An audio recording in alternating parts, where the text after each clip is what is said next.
Bismillahirrahmanirrahim. Assalamu alaikum. Discuss the methodology. We discuss the SDLC. Our next layer of software engineering, we discuss the methodology. We discuss SDLC. And I was discussing SDLC that it's a traditional procedure used in an organization to develop, maintain, and replace the software. And we discuss that each company has its customized methodology and it becomes their tradition. Like we discussed Microsoft Solution Framework, which is a customized methodology of Microsoft for different products they have, like Windows, Visual Studio, Game Studio, Office, Microsoft Project, and Xbox, and Microsoft Power BI, Business Intelligence, Microsoft Azure platform, the cloud platform is there. So each company has its customized procedures to develop, maintain, and replace the software system.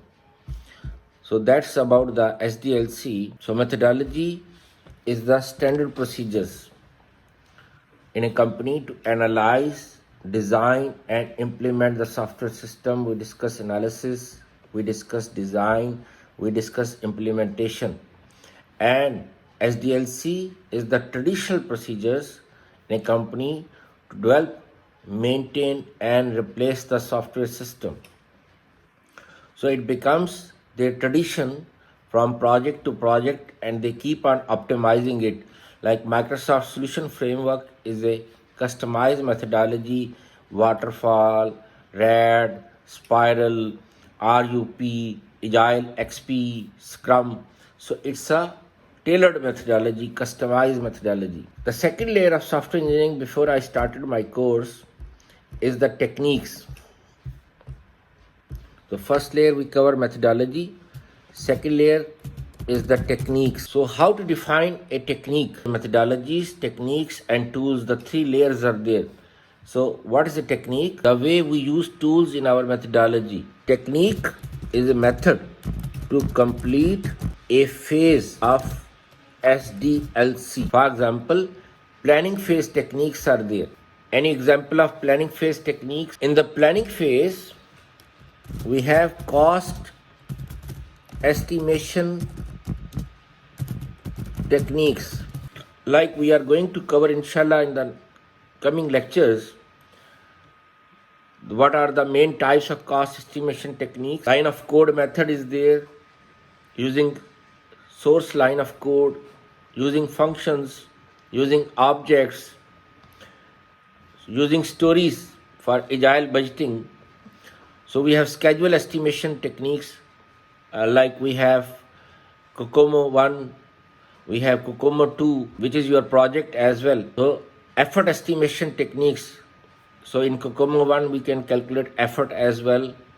In Kokomo 2, we can calculate effort. Then team size estimation. How much team size we need to start a project. We have risk estimation techniques, that is also under the planning phase. Then for analysis phase, in the planning we have schedule displaying technique as well. For example, Gantt chart is there, PERT chart is there. For analysis phase, we have requirement gathering techniques. Like I covered in 251, we have traditional techniques, we have modern techniques. There are 5 traditional techniques and there are 3 modern techniques. We have interview, questionnaire, survey, group interview, documentation, study system documentation, observation. These are the 5 traditional techniques. And we have 3 modern: prototype, JAD, and GSS. There are 3 modern techniques. There are 8 requirement gathering techniques we have. And in my videos on YouTube, you can listen about those. You can view those techniques in detail. What are the pros and cons of those techniques? So these are modern techniques. So 8 techniques are there. Then you have requirement modeling techniques.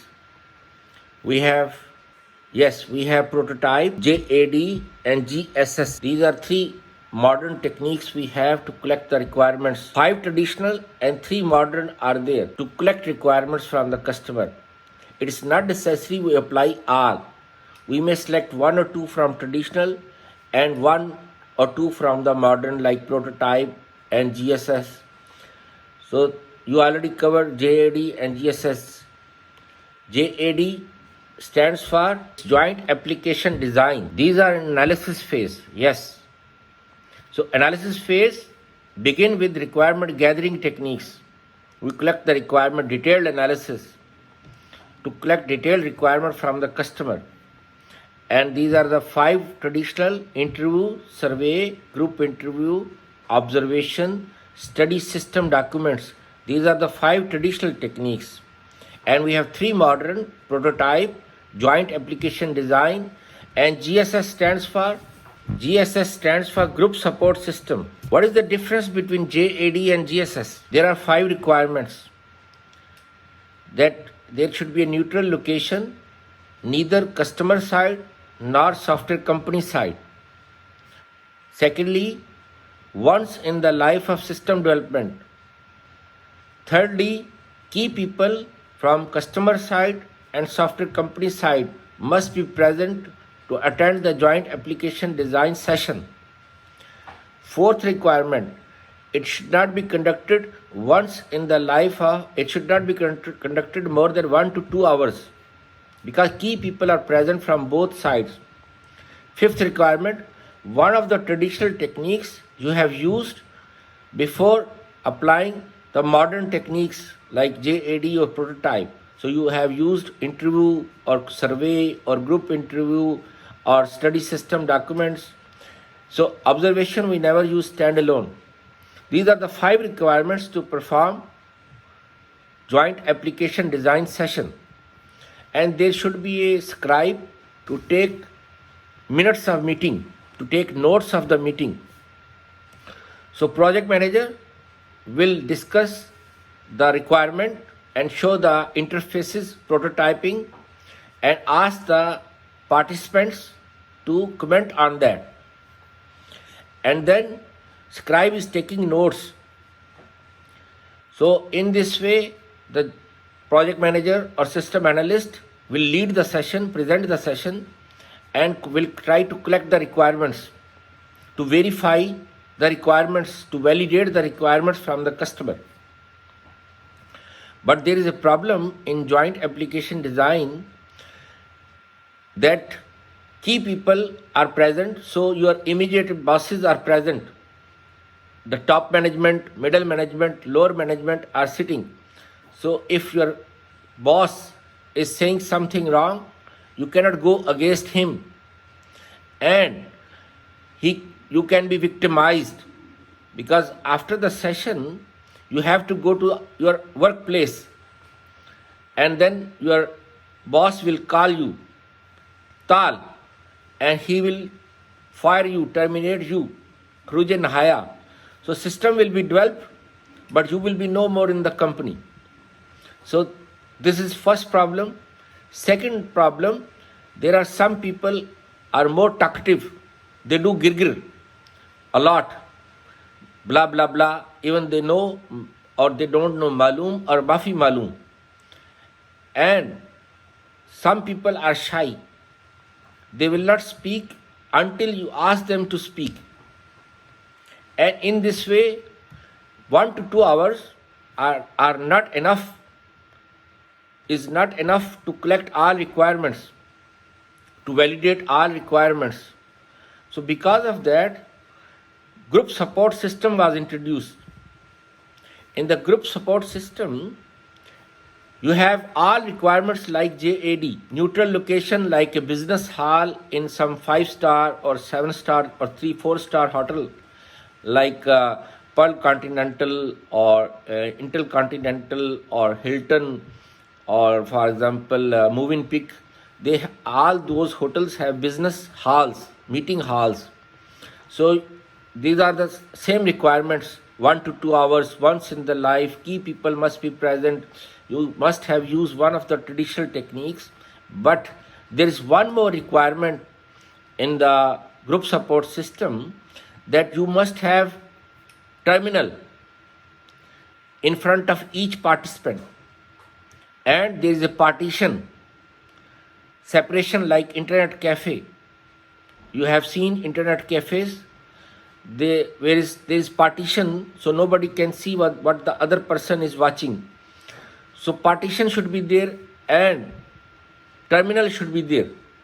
So in this way, all the comments like project manager or system analyst will show the prototype and ask to type their comments. Now if your boss, and all comments are coming on projector screen. If boss is saying something wrong, you can counter him. You can kill him that you are saying wrong. But terminal means, yes, you have terminal. Terminal is a collection of I/O devices, input-output devices. Like you have monitor screen, the touch screen. Similarly, the terminal is a collection of input-output devices, and all comments are anonymous, hidden. So there is no chance of victimization.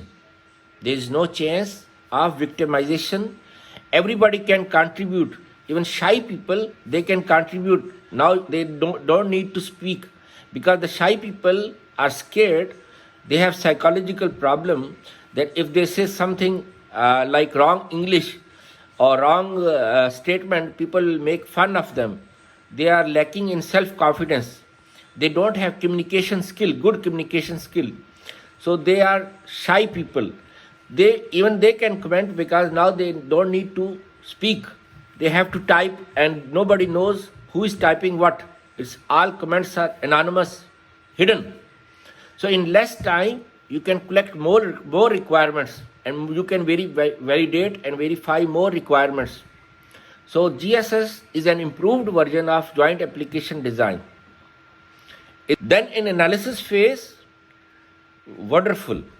Then in analysis phase, you have requirement modeling techniques. You have to model the requirements. You have to design the architecture. So in a structured development, you have data flow diagram. And in object-oriented, you have UML modeling. Use case, class, sequence, state, collaboration, component, deployment, package diagrams are there. So you have to model. So these data flow diagrams and UML, they are requirement modeling techniques. Now you model the requirements. Then you have data modeling in analysis phase. You have ERD diagram, entity relationship diagram, and then you have for structured development, not for object-oriented. ERD is only for structured, remember. And in UML, you have class diagram, or you have object diagram relations. You have cardinalities. You have degrees like unary, binary, ternary, degree, unary, binary, ternary, quaternary. And then you have cardinalities, relations, one to one, one to many, many to many. You have aggregation, you have composition, and then you have inheritance, parent-child relation. These all are the data modeling technique. So this is analysis phase techniques. Then you have design phase techniques. In the design phase, you have to design your database by after the ERD, and then in design phase you do normalization, and then you have to design your database. You have to create your database, tables, fields. So you have structured query language, SQL is there. That's a technique, and language is there. And then query by example, by graphical user interface. So command line and SQL command line interface technique, and query by example is graphical user interface technique to design your database. And same CLI and GUI you use to design your interfaces, your screens, forms, reports. These all you will use command line interface technique, graphical user interface techniques. These are design phase techniques. And then you have, for example, hierarchical charts are there. That is to decompose your main functions into sub-functions. And then you have HCI technique, human computer interaction. There is a course as well in IT department. There are HCI techniques, how to make more user friendly interfaces. And there is a technique, it's UXD.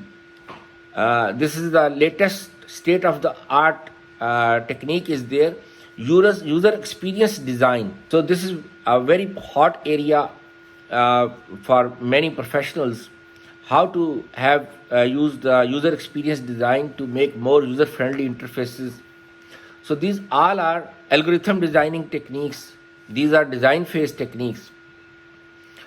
Then you have implementation, you have coding techniques, testing techniques, maintenance techniques, deployment techniques, documentation techniques. So these are our techniques. Regarding the techniques, so planning phase techniques, analysis phase techniques, design phase techniques, coding techniques, testing techniques, maintenance techniques, deployment techniques, documentation techniques. So I explain all from planning to implementation. For each SDLC phase, there are specific techniques. For example, CLI and GUI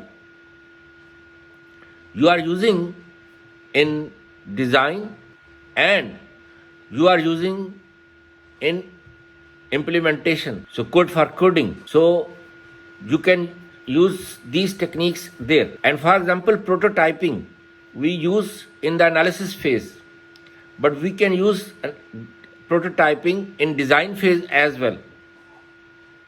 So there is no harm, but like for example, interview, questionnaire, observation, you cannot use them again and again. So you have to be specific for according to the scope of technique that you can apply. For example, cost estimation.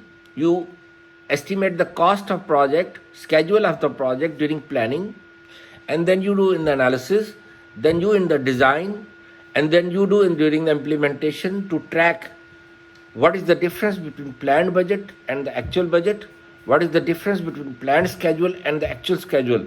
So you keep on monitoring, track your project. So it depends what type of technique you are applying, in which phase. Then the third layer is tools. So we cover methodology layer, we cover techniques layer. The third layer is tools. We call them CASE tools. CASE stands for CASE. CASE stands for computer aided software engineering tools. So we have CASE tools. How many type of CASE tools we have? We have 3 types of CASE tools. We have uppercase, we have lowercase, and we have cross life cycle. Which tools are called uppercase tools? Yeah, the tools we can use during planning, analysis and design. So up to design phase, these tools are called uppercase tools. For example, masalan, MS Visio, Microsoft Visio. No, we have to specify name Microsoft Visio and ERWin. People call it Erwin, which is wrong, slang. It is ERWin. Like people call SAP, call it SAP. SAP is slang, wrong. It is SAP. Similarly, people call it Erwin. It's wrong. ERWin, entity relationship for Windows. So Microsoft Visio and ERWin are examples of uppercase tools. Then which tools are called lowercase? Yes, the tools we use during implementation and post-implementation. So during implementation and post-implementation tools are called lowercase tools. For example, masalan, yes, all programming tools, for example, C++, C, Java, PHP, Smalltalk, Python, Perl, PHP, Ruby, these all are examples of coding tools, programming tools. Then you have testing tools. Example of any testing: for .NET, we have NUnit. For Java, we have JUnit. For PHP, we have PHP unit. And then for integration testing, we have fitness. Not fitness bodybuilding club that you can find in Saudi Arabia. It's a fitness. So N is capital, N for nose. NESSE, fitness. For integration testing and system testing. And by HP, we have Load Runner. It's a very popular testing tool, professional tool used by the software industries. And then you have Java for code coverage. For .NET, you have NCover. So NUnit is free, JUnit is free, PHP unit is free, fitness is free, Load Runner is a licensing tool, NCover is also a licensing tool. So NUnit you can download freely, nunit.org, junit.org, PHP unit, fitness.org. NCover is .com. It was free, now it has a license. So there is a licensing cost. It's a code coverage tool that how many lines you have tested. So customer now demands that 100% code should be tested. So code coverage should be 100%, and you should generate a report from NCover that tester has tested 100% code. For Java, there is a tool, it's called JBlanket, like you take blanket to sleep. So there is JBlanket, Java blanket tool to check the code coverage that how many lines are tested. It changed the color of lines. Green means they are tested, yellow mean or red mean there is a bug, and yellow mean it's not tested. So I have seen the NCover in the software companies as well, and I tested it for trial version. So NCover is there. So these are the testing tools are there. So then you have cross lifecycle case tools. Which tools are called cross lifecycle? Third type of case tools. The tools we use throughout the SDLC, that we can use all phases of SDLC, they are called cross lifecycle case tools. For example, for example, rational rows, star UML. Rational rows, star UML you can use during design phase and you can use during coding phase. So you can generate code from design, and from design you can generate the code. They are called re-engineering tools as well. And then you have documentation tools like Word you can use throughout the SDLC. Frameworks like .NET framework, NetBeans, JBuilder, Ruby on Rails, Rails framework, PHP, Zend framework, Cake PHP. So or we have WAMP, which is a combination of PHP, MySQL, Apache. So frameworks are there. You can use throughout the SDLC. You can design interfaces and you can write the code. During implementation phase, you can use testing tool using the frameworks. Like test-driven.NET is a tool that integrates Visual Studio with NUnit, with fitness and NCover. So within the Visual Studio environment, you can have the window of NCover, you can have the window of fitness, you can have the window of NCover. So you don't need to minimize the Visual Studio and to run NCover or NUnit or fitness. So rational rows, star UML, documentation tool, Microsoft Project, you can use throughout the SDLC. Primavera is a very professional tool for planning tool. You can use throughout the SDLC. So these are examples of cross lifecycle case tools. So we have studied standard methodologies, standard techniques, and standard tools. So these three layers we have studied, and objective is to develop high quality software that should be economical, reliable, and efficient. Normally we assume that planning is the first phase of SDLC. So what is the first phase of SDLC?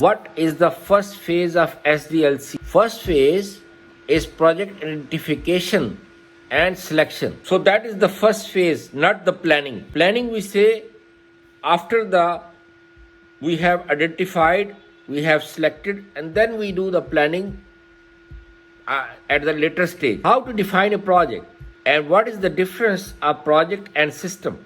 First, we define project. Project have start and end date. Project is a set of interrelated activities to perform a task. It's an effort undergoing to create a product or service. Okay. So project is a set of interrelated activities to perform a task. So we have interrelated activities, and these are the attributes of project, that it has a start date and it has end date. But the definition or the concept is it's a set of interrelated activities to perform a task. Like for example, your 498 project or your capstone project. So that is a project. We have to start from first semester and you have to finish in the second semester. So this is project. And then software companies, they have projects from customers. They have to complete within the deadline imposed by the customer or provided by the customer. So they have start, they have end. So our degree program, so we have projects.